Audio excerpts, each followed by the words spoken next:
Chapter 40. When Stanley found the onion the night before, he didn't question how it had come to be there.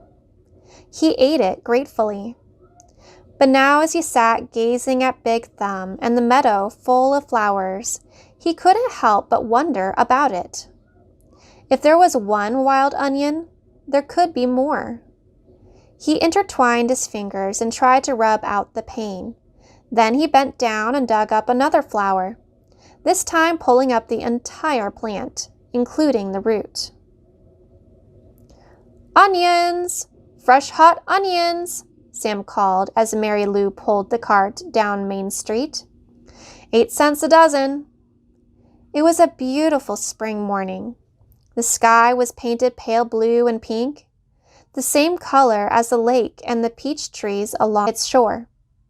Mrs. Glade's Tennyson was wearing just her nightgown and robe as she came running down the street after Sam.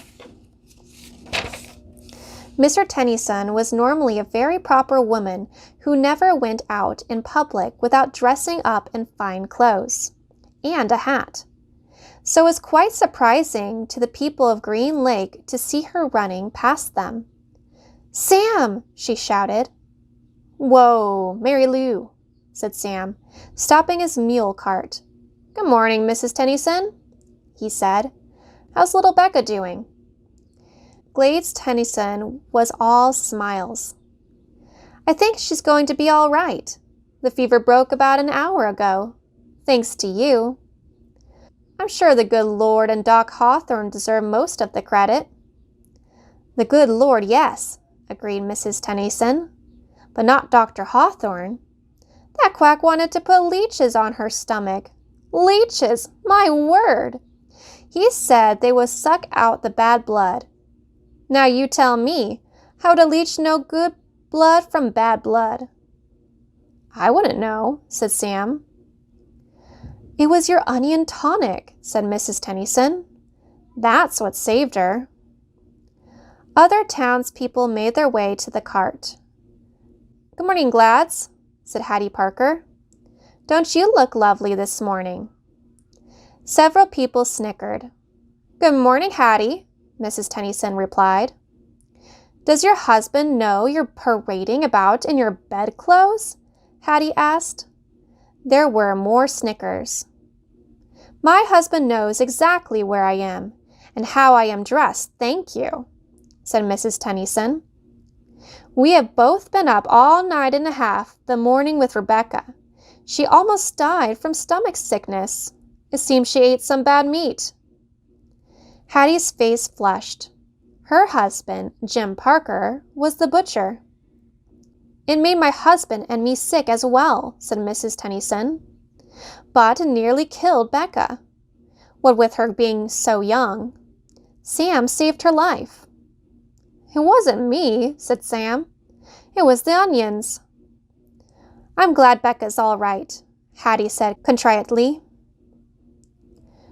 "I keep telling Jim he needs to wash his knives," said Mr. Pike, who owned the general store.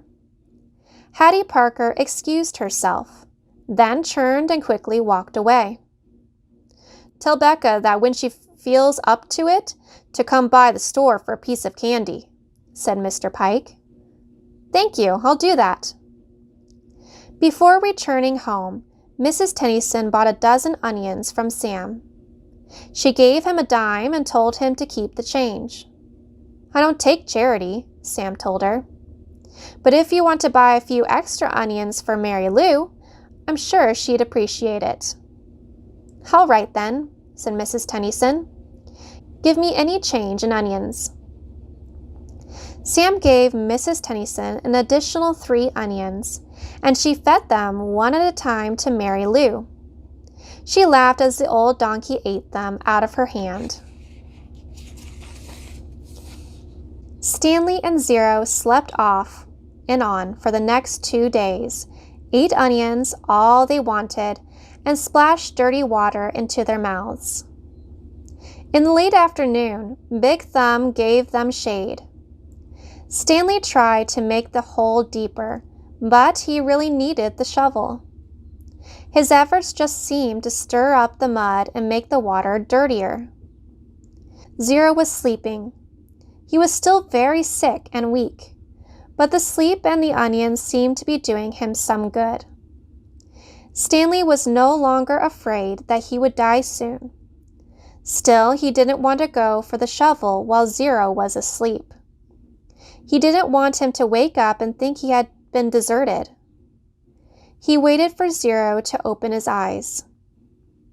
"I think I'll go look for the shovel," Stanley said. "I'll wait here," Zero said feebly, as if he had any other choice. Stanley headed down the mountain. The sleep and the onions had done him a lot of good as well. He felt strong.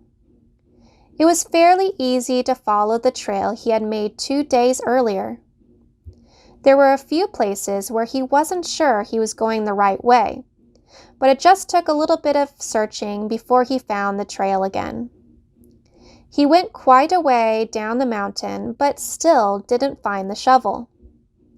He looked back up toward the top of the mountain. He must have walked right past it, he thought. There was no way he could have carried Zero all the way up there. Still, he headed downward just in case.